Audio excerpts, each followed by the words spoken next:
Saludos, esto es Hablando de Frente, como todos los jueves a las 7:30 de la noche. Recuerden que cuando aquí no pueden sintonizarnos, estamos en las redes de YouTube de Vallarino Panamá y de Next Noticias. Hoy empiezo el programa con un poco de nostalgia, recordando una persona muy importante en mi vida, quien fue un tío, un amigo, un cliente, y que cumple su aniversario de habernos dejado, pero a la vez con un sentimiento de satisfacción de todo lo que hizo y significó en la vida de muchas personas que a lo largo de su vida lo conocí. Me refiero a Pipo Virsi. Mañana cumple su aniversario. Hace un año fue para esta fecha y este día que nosotros hacíamos programa, tocó un jueves su fallecimiento. Mañana vamos a estar, para los que quieran estar, en la parroquia de San Lucas, Costa del Este, a las 11 de la mañana, quienes quieran acompañarnos a nosotros o a la familia. Y fue una persona que impactó mucho y que se siente el vacío. Y el vacío, como lo puse hoy, solamente lo dejan personas que llenaron mucho en la vida. Y de hecho el programa de hoy, que se refiere a otros temas, lo quiero empezar con una frase. Él era una persona muy jovial, de verdad que era jovial, y para todo tenía una frase. Ustedes no se pueden imaginar, parecía, si hubiera hecho un compendio de la frase de Pipo Virsi, hubiera dado para hacer 10 programas de eso y me quedaba corto. Pero él tenía una frase que él decía que cada quien escogía su doctor. Que eso que si tenía tal título, tal cosa, a la gente le gustaba saber su doctor, y el mejor doctor era el que lo curaba a uno. ¿Y por qué vengo con esa frase? Porque vi en redes algo que se refiere a la política y que le aplica a quien estoy representando, que es Ricardo Martinelli en este momento, pero que hoy quiero hacer un llamado a los 3 magistrados del Tribunal Electoral. Los conozco a los 3, sé quiénes son, y les quiero pedir que por el bien y la salud de la democracia en Panamá, empiecen a poner puntos sobre las íes de manera clara, de manera puntual y de manera rápida. Cuando en un sistema democrático se permite la trampa, se permite que simplemente se pueda ganar a costa de lo que sea, que el fin justifican los medios, que aquí se puede hacer lo que sea para tratar de quitar a una persona o un conglomerado, a un grupo de la competencia, se pierde la paz social. Y el llamado es importante porque yo quiero decir, yo vengo de 3 años, de hecho 5, pero los últimos 3 años han sido muy intensos defendiendo los temas relacionados a Ricardo Martinelli. Han perdido cuanto proceso le han puesto hasta el día de hoy. De 25 procesos llevan 23 perdidos. Los que llevaron a juicio, perdidos. En 2 instancias, perdidos. Confirmados en anulación y en casación. Por tribunales distintos, por unanimidad. A pesar de eso, se mantiene, le han querido montar el epíteto de robó pero hizo. Ese es el epíteto con el que tratan de mancharlo. Ellos se han pasado 9 años, 9 ya, con 23 procesos, teniendo procurador, consejo de seguridad, presidentes, magistrados, etcétera, tratando de probar en 23 procesos que robó, y no lo han podido hacer. Lo trataron de hacer en el caso Pinchazo con el tema del peculado y no lo lograron probar tampoco. Y entonces, el robó pero hizo 23 procesos, teniendo fiscales, teniendo ministerio público, teniendo procuradora, teniendo magistrados, teniendo medios de comunicación en contra, teniendo presidente en contra, y tú no pruebas eso. Yo en 1 minuto, puedo probar el hizo. Y cuando nosotros hablamos de cosas como por ejemplo las que se hicieron en el gobierno de Ricardo, que voy a mencionar algunas de las que traje aquí, que las apunté en el camino de la casa acá, el programa de 100 a los 70, las becas universales, las computadoras. Mire, ustedes le pueden decir lo que quieran a estas personas, lo que quieran. Y eventualmente estas personas van a decir, a mí me ayudaron. A mí me ayudaron y hubo alguien que pensó en forma distinta hacia la gente que menos tenía. Y les voy a decir, hay gente que dice y critica muy fuerte los temas de los subsidios, las becas universales, esos son subsidios que son, ¿cómo le llaman? Que crean, de alguna manera crean personas que no tienen capacidad de trabajar. Y es muy fácil, muy fácil criticar cuando no se tiene la vida de esas personas.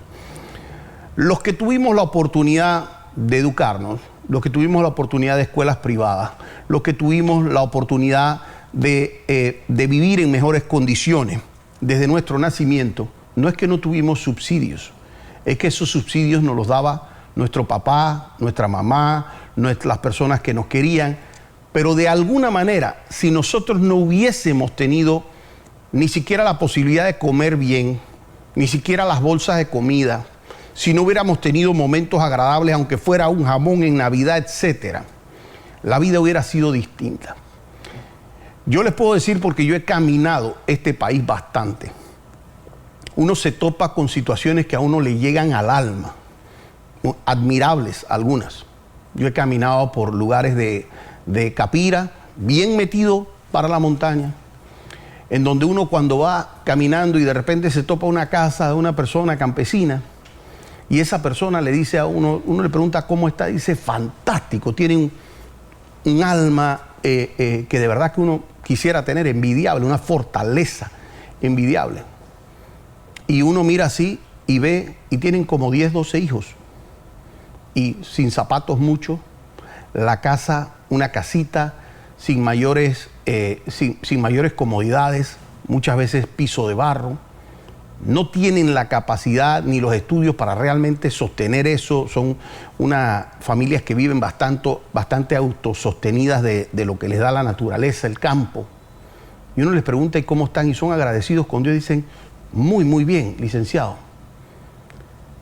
Y uno de verdad se queda pensando y mira y dice, qué ingrato soy yo a veces, porque si yo tuviera esa condición, ahora mismo tuviera, pero quién sabe pensando en qué. Muy duro. Entonces la gente no sabe. Cuando dicen aquí regalan bolsas de comida, aquí regalan a veces las computadoras para el niño, aquí a veces regalan el tema de las becas universales para que los niños tengan, no me acuerdo si eran 40 horas a la quincena o qué, para que pudieran ir a las escuelas, tuvieran para los zapatos, las mochilas, las bolsas escolares. Dicen esos son subsidios, eso lo que crean son vagos. Y no conocen la realidad de estas personas. Me voy a ir a las siguientes cosas. Cuando aquí se hicieron los Minsacapsi, el metro de Panamá, aquí nadie hubiese pensado, cuando aquí Ricardo decía, es que voy a hacer un metro, la verdad es que yo pensaba que estaba loco. Yo personalmente pensaba que estaba loco. Y eso de que iban a meter una tuneladora, no sé cuánto, por debajo de la ciudad, y que el tren iba a pasar por ahí abajo y tal, que yo decía, este tipo de verdad se tostó. Y lo hizo. Yo recuerdo cuando aquí estaba el tema de los buses. Aquí, ¿quién no recuerda los buses colorados, los diablos rojos, haciendo lo que le diera la gana con las troneras, las carreras, las regatas, los muertos, etcétera? Se dijo que se iba a cambiar el sistema por el Metrobús y se cambió. Los taxis. Ustedes se recuerdan los taxis cómo eran, de todos y cuánto color había. Cualquiera venía y ponía arriba del taxi, venía y ponía un letrerito arriba, fuera del color que fuera, y empezaba a hacer taxi. Aquí no había un orden, ni siquiera sobre el tema del taxi. Y eso se hizo. Y puede ser que costó el tema de los buses, y sí, todavía están investigando temas de los buses, pero se hizo, se logró. De hecho, Pipo Virsi tenía una frase, decía, la obra más cara es la que no se hace. Y es verdad. Y ahora les voy a comentar un poco más. Las paradas de los buses. ¿Alguien se acuerda aquí cómo eran las paradas de los buses antes que se hiciera todo el sistema de Metrobús? Porque ustedes se acuerdan, algunas que de a vaina tenían un zinc, algunas ni siquiera tenían eso, otras eran una mera posición en algún lado, pero definitivamente que era algo indigno para las personas que utilizaban el sistema público, por supuesto, ni hablar de buses con aire acondicionado. Aquí se hizo obras enormes para hacer todo el tema de arreglar primero los tranques de la parte de la ciudad donde está el centro bancario y todo lo que está en las áreas aledañas, autopista, ampliación de los corredores, cinta costera 2 y 3. La cinta costera 2 y 3, cada vez que yo vengo del interior, sobre todo la 2, y yo paso ahí, veo eso en la 2, y veo las ampliaciones que se hicieron en el Causeway, y yo veo la cantidad de gente utilizando esas instalaciones. Cuando paso delante de lo que es el Chorrillo, hay gente utilizando la cinta costera 3, todo el tema relacionado al estadio. Y yo veo, esa gente de verdad no tenía acceso a eso. Curundú. ¿Alguien se puede acordar lo que era Curundú en su momento? Cómo estaban las barracas, cómo eran las casitas una sobre la otra y cómo era de peligroso incluso Curundú todos los días con alguna situación. ¿Cómo eso cambió? Las extensiones de las carreteras hasta Colón, las grandes obras que se hicieron aquí, cadena de frío, las expansiones de los puertos, los proyectos en el INADE. Ricardo llevó el país por primera vez a que se conociera aquí como lo que se conoce como pleno empleo. Es decir, que usted agarraba y las empresas eran las que estaban empezando a tener problemas de dónde consigo personal de esto, tengo que traer hasta personal de afuera, porque ya casi no se consigue personal para esto. A eso se llevó el país, a tener tanto empleo que se necesitó empezar a traer mano de obra de afuera. Se subieron los salarios durante el tiempo de Ricardo Martinelli. Y no solo eso, el crecimiento de la economía fue, primero, récord histórico en Panamá, crecimiento de la economía, el número 1 de América Latina, cuando todo lo demás iba hacia abajo la economía de Panamá iba hacia arriba. Aquí de tener cerca de 8.000 cuartos de hoteles, se pasó a tener casi 30.000 cuartos de hoteles. Aquí se hicieron aeropuertos para David, para Cocle, que hoy es que se empiezan a usar, porque mucho no se desarrolló en el turismo durante muchos años. Aquí creció el turismo de una manera exponencial. Usted veía a los turistas, pero no solo a los turistas, usted también veía un país en el que aquí venían a invertir a cada rato y usted veía edificios subiendo, construcciones para el interior, construcciones allá. Los abogados, la gente que tenía aquí restaurantes, todo el mundo le estaba yendo de alguna manera mejor. La construcción de hoteles, ya les dije, pasamos de 8.000 cuartos de hotel a cerca de 30.000 cuartos de hotel. Entonces, con la frase que les dije al inicio, que decía Tío Pipo, que decía cada quien escoge al doctor que lo cura, esa frase tiene un porqué. Ricardo Martinelli manejó 65.000 millones de dólares durante su mandato, que involucran, por supuesto, todo lo que se tiene que pagar con la planilla estatal, el funcionamiento, etcétera. Y de eso se saca un porcentaje que va a inversiones. ¿Cuánto ustedes creen que fue la cantidad de millones que manejó el gobierno de Juan Carlos Varela y este gobierno también? El gobierno de Juan Carlos Varela manejó casi 100.000 millones de dólares y este gobierno va a estar en cerca de 120.000 millones de dólares. Cuando usted quiere ser el doctor del pueblo, cuando usted quiere agarrar y decir qué es lo que yo te puedo ofrecer, porque ese es el gran problema que están teniendo los detractores de Ricardo, que es que la gente ya lo conoce. Y es que conocer a Ricardo, que yo mismo no lo conocía e incluso lo adversé en un momento dado por los temas de justicia, que me molestaba mucho y que gracias a Dios en la parte que, en el sentido que lo digo, de que conoció verdaderamente, ahora sí, en los zapatos del pueblo, lo que se vive en un sistema de justicia con fiscales injustos, con fiscales que tienen que ser capacitados, con un sistema que tiene que tener inversión para que ande más rápido, con un tema que tiene que tener independencia judicial de jueces, de fiscales, que no puede ser mediatizado los casos públicos. Eso lo vivió. Y cuando alguien vive algo, es cuando en verdad sabe, primero, que necesita resolverse, porque la justicia desde afuera se ve muy bonita.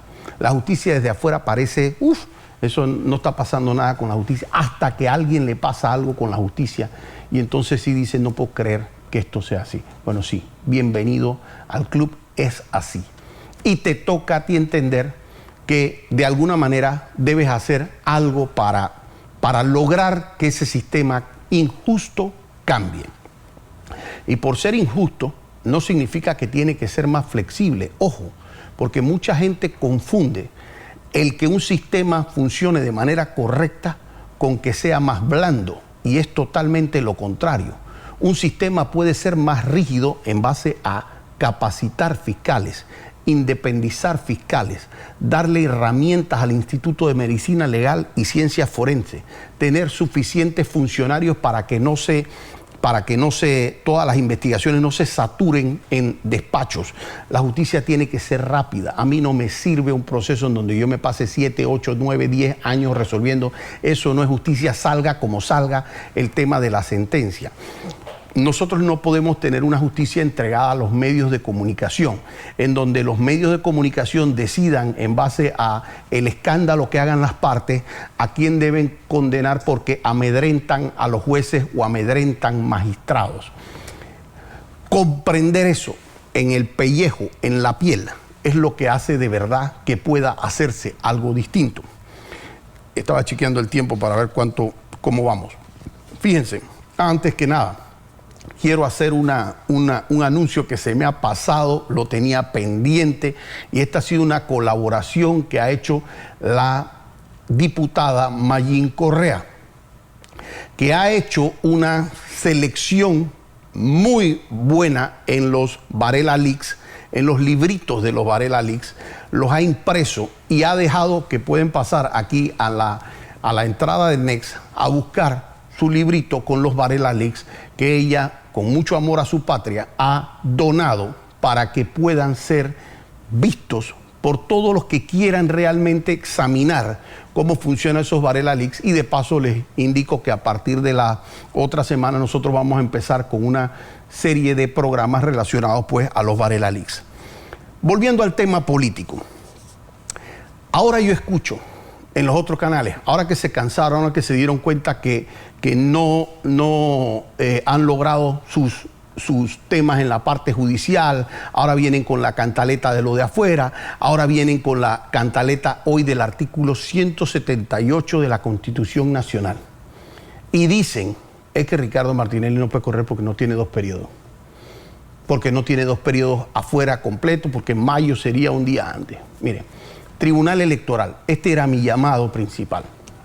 Si ustedes permiten que se juegue con la trampa, que el sistema se ponga tan siquiera nervioso con lo que pueda pasar, porque ustedes no tienen la fortaleza de salir de una vez a hacer eso, le van a causar un problema al país. Aquí, cuando se trate de trabajar con trampa, tengan por seguro que todo el mundo, por lo menos los de acá, y estoy seguro que los de allá también, no hay que menoscabar, tenemos los pantalones bien puestos y que aquí nosotros no nos vamos a dejar robar elecciones. Entonces, aquí Guillermo Endara, para los que están diciendo este poco de babosadas, Guillermo Endara salió del poder en 1994. En 1999 no compitió, en el 2004 compitió. Compitió contra Martín Torrijos y participó de esa elección. No me pueden decir la babosada de que es que nadie lo impugnó y que el tribunal no actuó porque nadie lo impugnó. Porque el Tribunal Electoral de facto, de hecho, de oficio, debe sanear cualquier inconsistencia que ve en una candidatura. Y de hecho, la de él es 3 veces más grave, porque el hecho de que él había sido presidente de la República era un hecho público y notorio para todos los magistrados, porque incluso los había nombrado a ellos. Así que un magistrado no me puede decir a mí, es que yo desconocía que Endara había sido presidente. Entonces, a los adversarios, que entiendo que se suma Gaby Carrizo al ruedo, a donde quiere participar también Rómulo, donde quiere participar Blandón, donde quiere participar Lombana. La manera de venderse es como cuando usted va a un trabajo. Usted va a solicitar un trabajo y usted no llega al trabajo diciendo, es que el que salió antes que yo, ese tipo es malo, ese tipo no lo contrate, es que el que viene, usted viene hablando de usted. Y Ricardo Martinelli va a venir hablando de él.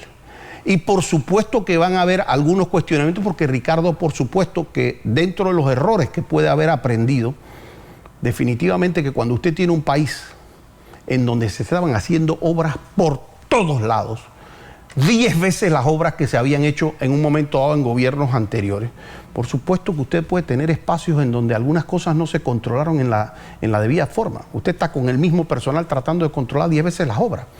Eso es como que usted, en vez de tener un restaurante, usted tiene un restaurante, usted se sienta en el restaurante y controla todo lo que pasa. Pero donde usted ponga 10 restaurantes a la vez, no es lo mismo. Pero Ricardo Martinelli tiene una particularidad que no tienen muchos panameños y que puede decir él mismo. Ricardo agarró una ferretería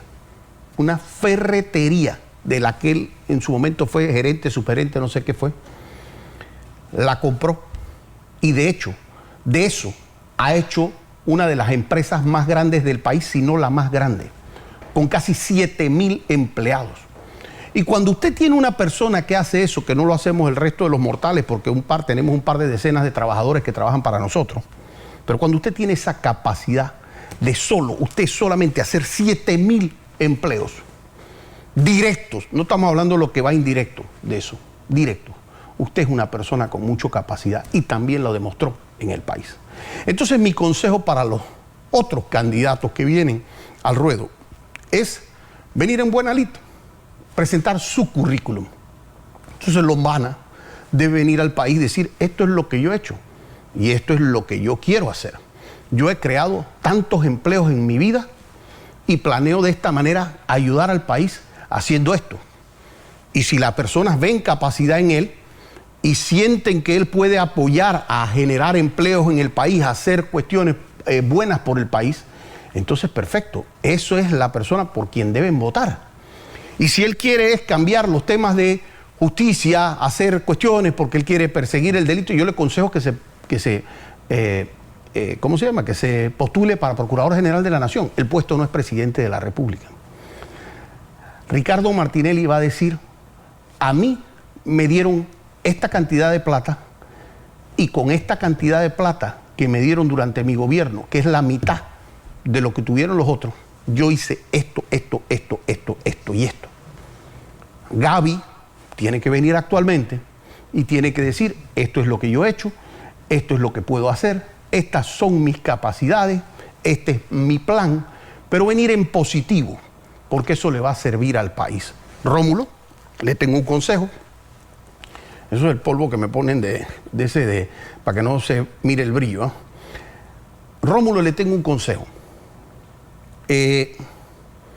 Al Partido Cambio Democrático le suspendieron el subsidio. ¿Por qué?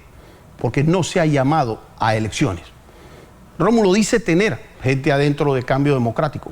Yanivel dice tener gente afuera. Lo que nos puede permitir el Tribunal Electoral es que no se llame a elecciones y que si yo siento que no tengo a las personas, bueno, mejor elimino las elecciones, aquí no pasa nada, que se pierda el subsidio y se quite nada. Porque el Tribunal Electoral tiene que ser un garante de la democracia y la democracia empieza adentro de los partidos políticos. Y el Tribunal Electoral tiene que ser fuerte y firme para que Cambio Democrático llame a unas elecciones. Y si Rómulo Rux es el escogido dentro de eso, hay que respetar eso, hay que felicitarlo, hay que decirle bienvenido al ruedo presidencial y que trate de exponer también igual, esto es lo que yo, Rómulo Rux, he hecho en mi vida, estos son los empleos que he generado, este es mi plan de gobierno, este es etcétera, y bienvenido porque aquí no hay que entrar en temas de descalificaciones.